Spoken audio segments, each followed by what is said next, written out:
पुराने समय की बात है। भोला नाम का आदमी अपनी पत्नी चंपा और बच्चों के साथ शिवपुर गांव में रहता था। वो बहुत ही कामचोर और आलसी था और अपनी पत्नी को विरासत में मिली हुई संपत्ति से अपना गुजारा करता था। अपनी जायदाद बेचकर कब तक घर का खर्चा चलाओगे? हमारे बच्चे भी हैं और खर्चे दिनों दिन बढ़ते ही जा रहे हैं। तुम घर चलाने के लिए कोई नौकरी या व्यापार तो करते नहीं हो। अगर ऐसे ही चलता रहा तो एक दिन ये घर भी बिक जाएगा। तुम मुझे उपदेश मत दो और घर की चिंता बिल्कुल भी मत करो। मुझे पता है कि मुझे क्या करना है और तुम यह भी जानती हो कि मुझे किसी के अधीन काम करना पसंद नहीं है। आपको विरासत में इतनी जमीन मिली थी, लेकिन आपने थोड़ी थोड़ी करके सब बेच दी। घर का खर्चा तो चला लिया। इससे अच्छा तो अगर आप उस जमीन पर खेती करते तो हमारी जमीन भी बच जाती और हमारा घर भी चलता। लेकिन अब तो हमारे पास बेचने के लिए भी कुछ नहीं बचा है। आप आज ही कोई काम धंधा ढूंढ लीजिए। मुझे अब चिंता होने लगी है कि हमारा क्या होगा। हाँ, मैं तुम्हारी बात समझ गया हूँ, इसलिए घर को नहीं बेचूंगा। और अब तुम मुझे उपदेश देना बंद करो। मैं क्या करूं? अगले ही दिन भोला गांव के साहूकारों से मिलने के लिए चला गया। सबसे पहले भोला गांव के एक अमीर लाला के पास पहुंचा। क्यों भाई भोला, कहाँ घूम रहे हो? मुझे आपसे कुछ मदद चाहिए, इसीलिए मैं आपके पास आया हूँ। मुझे मालूम है भोला, तुम किसी काम के बिना बाहर नहीं आते हो। हाँ, मैं आपके साथ एक सौदा करने आया हूँ। किस तरह का सौदा? मैं तुम्हारी बात समझा नहीं। मुझे व्यापार करने के लिए कुछ पैसे चाहिए, इसीलिए मैं आपके पास आया हूँ। तुम अपनी जमीन तो पहले ही मुझे बेच चुके हो। अब व्यापार करने के लिए क्या गिरवी रखोगे? संपत्ति बेचना या ना बेचना मेरा अधिकार है। आपको इसके बारे में बोलने का कोई हक नहीं है। अगर आप मेरी मदद कर सकते हो तो बताओ। नहीं, तुम कोई काम धंधा कर सकते हो। फिर मैं तुम्हें कैसे पैसे दूं? मैं तुम पे कैसे विश्वास करूं? लाला जी, क्या आप मुझे 10,000 रुपए दे सकते हैं? इसके बदले में मैं आपको इस महीने के अंत में 30,000 रुपए दूंगा। अगर समझते हो तो। मैं जो कह रहा हूं सही कह रहा हूं। अगर आप मदद के तौर पर नहीं तो कर्ज के तौर पर ही पैसे दे दीजिए। मैं आपके पैसे बहुत जल्दी ही वापस कर दूंगा। मैं तुम्हें कर्ज कैसे दे सकता हूं? ना तुम्हारे पास गिरवी रखने के लिए कुछ है और ना ही तुम कोई काम धंधा कर सकते हो।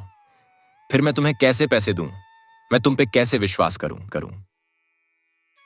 लाला जी, आप मुझ पर शक कर रहे हो। आप जानते हो, अभी मेरे पास मेरा घर भी है। मैं आपके पास जमानत के तौर पर अपना घर गिरवी रखने के लिए तैयार हूं। ठीक है, मैं तुम्हें पैसे उधार दे दूंगा, लेकिन उसके लिए एक शर्त है। मैं रकम के ऊपर 2% ब्याज लगाऊंगा। तुम्हें हर महीने ब्याज देना होगा। आप चिंता मत करो, मैं आपके पैसे ब्याज समेत वापस कर दूंगा। फिर सेठ ने भोला को रुपया दिया और एक कागज पर भोला का दस्तखत भी करवा लिया। भोला खुशी खुशी वहां से चल दिया। इस तरह भोला ने यही कहानी गांव के सब धनी लोगों को सुनाकर उनसे भी रुपया ले लिया। ये सब करके भोला खुश होता हुआ सांझ को अपने घर पहुंचा। देख चंपा, मैं कितना रुपया लाया हूं। इतना सारा रुपया तुम्हारे पास कहाँ से आया? किसने दिया? मैंने गांव के सब बनियों से रुपया लिया है, ब्याज पर। मुझे पता है तुम कितना समझदार है, इसलिए चुपचाप मुझे बता कि ये रुपया कहाँ से आया है। मेरे पास एक उपाय है, मैं ये रुपया ब्याज पर चलाऊंगा। तुमने घर गिरवी रख दिया। चंपा, तू चिंता मत कर, मैं सब ठीक कर दूंगा। इसका मतलब तुमने उन लोगों को धोखा दिया है। तुम ये क्या कर रहा हो? मुझे कुछ समझ में नहीं आ रहा है। क्या ऐसा करना आसान है? मुझे तो अभी से चिंता हो रही है कि हम लोगों का रुपया कैसे वापस करेंगे। एक घर ही बचा था हमारे पास, लगता है अब ये बिक जाएगा। तुझे जो करना है कर।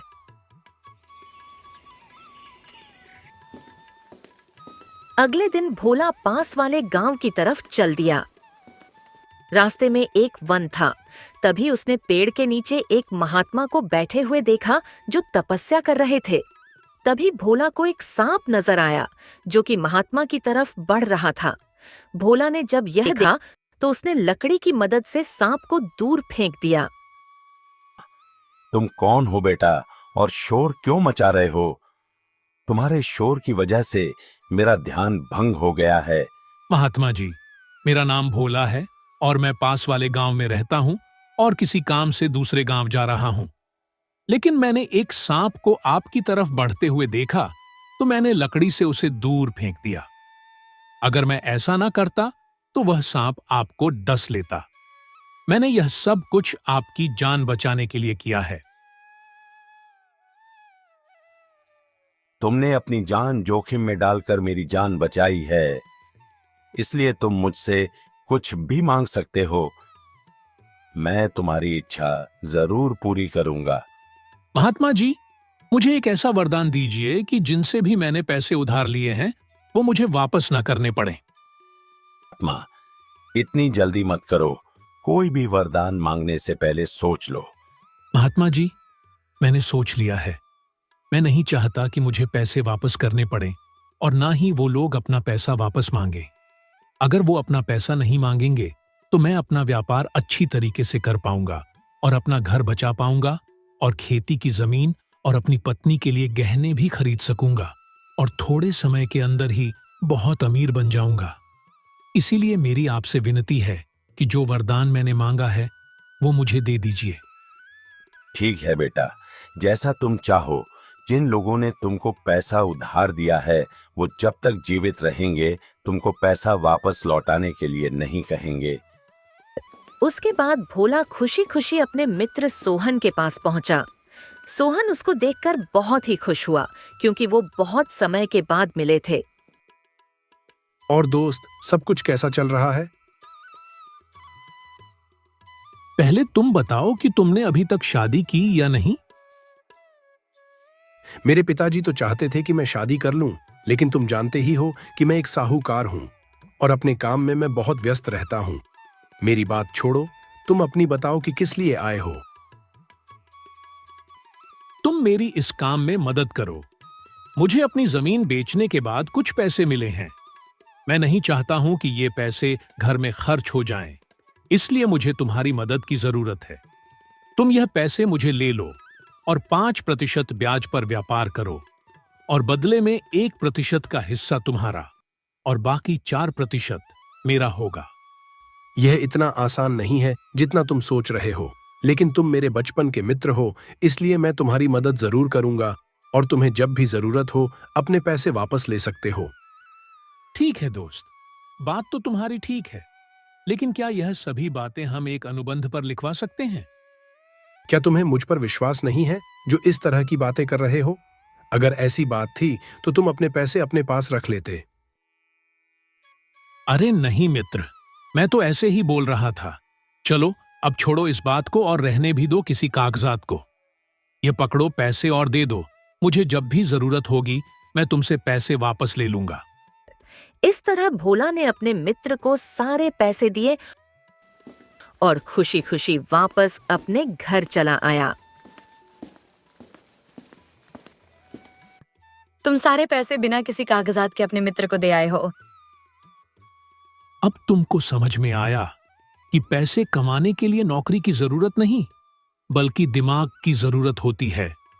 इसलिए अब तुम मुझे काम के बारे में कड़ी मत कहना। अब ज्यादा बकवास मत करो।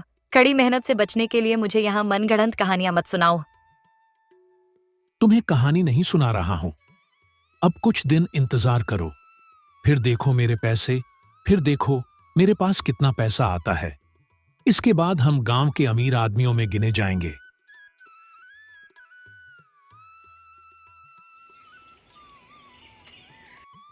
और इस तरह से भोला अपने काम के प्रति ज्यादा उत्साहित हो गया और सोचने लगा, महात्मा के वरदान के कारण कोई भी सेठ मुझसे पैसे वापस मांगने नहीं आएगा।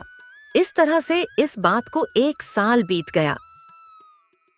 एक दिन लाला का बेटा भोला के पास आया और आकर उसको बोला, तुमने 1 साल पहले मेरे पिताजी से पैसे लिए थे और तुमने उसका ब्याज भी नहीं दिया, इसलिए अब मुझे मेरे पैसे एक साथ वापस कर दो। मैंने तुम्हारे पिताजी से पैसे कर्ज लिए थे। तुम कैसे जानते हो? क्या तुम्हारे पास इस बात का कोई सबूत है? और अगर है तो उसे दिखाओ। भोला ने लाला के लड़के को झांसा देने की बहुत कोशिश की, परंतु लाला के लड़के ने अपनी जेब से वह कागजात निकाल कर दिखा दिए जिस पर भोला के मुझसे हस्ताक्षर ज्यादा थे। झूठ बोलने की उसके जरूरत बाद नहीं वह है। बोला, मेरा पूरा पैसा 1 हफ्ते के अंदर मुझे वापस कर दो, वरना मैं तुम्हारे घर पर कब्जा कर लूंगा। भोला को धमकी देकर लाला का लड़का वहां से चला गया।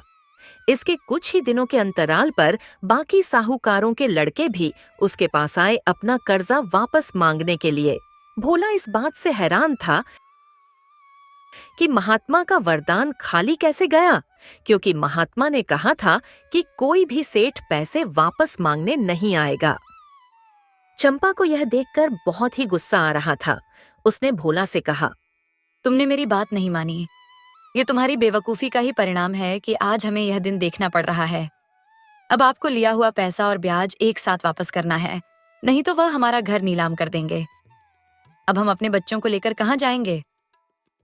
यही कहकर चंपा जोर जोर से रोने लगी। भोला, जो अपने ही विचारों में खोया हुआ था, उसे एकदम होश आया।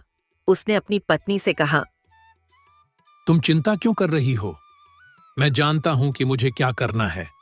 मैं अपने दोस्त से सारा पैसा वापस ले आता हूं जो मैंने उसे व्यापार के लिए दिए हुए हैं। वह पैसा अब 4 गुना हो गया होगा। उससे मैं अपना सारा कर्जा चुका दूंगा। तुम चिंता मत करो। यही कहकर भोला अपने दोस्त से पैसा लेने के लिए चल दिया।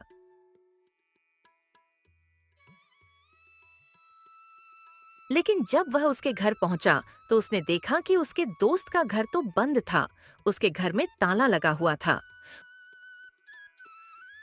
उसके पड़ोसियों से उसके बारे में पूछा तो लोगों ने बताया, वह बहुत सारे लोगों का पैसा लेकर भाग गया है। तुम्हारे जैसे और भी बहुत सारे लोग उसके बारे में पूछने के लिए आए थे। हम तो अब जवाब देते देते भी थक गए हैं। भोला उनकी बातें सुनकर जमीन पर गिर पड़ा। कुछ दिन के बाद जैसे ही उसे होश आया तो वह वापस अपने गांव की तरफ चल दिया। तभी भोला को उस महात्मा की याद आई। उसको महात्मा के ऊपर बहुत गुस्सा आया और वह गुस्से में महात्मा के पास चला गया। महात्मा ने उसको देखते ही पहचान लिया और उसको परेशान देखकर पूछा, क्या बात है, इतने परेशान क्यों हो? क्या कोई समस्या है?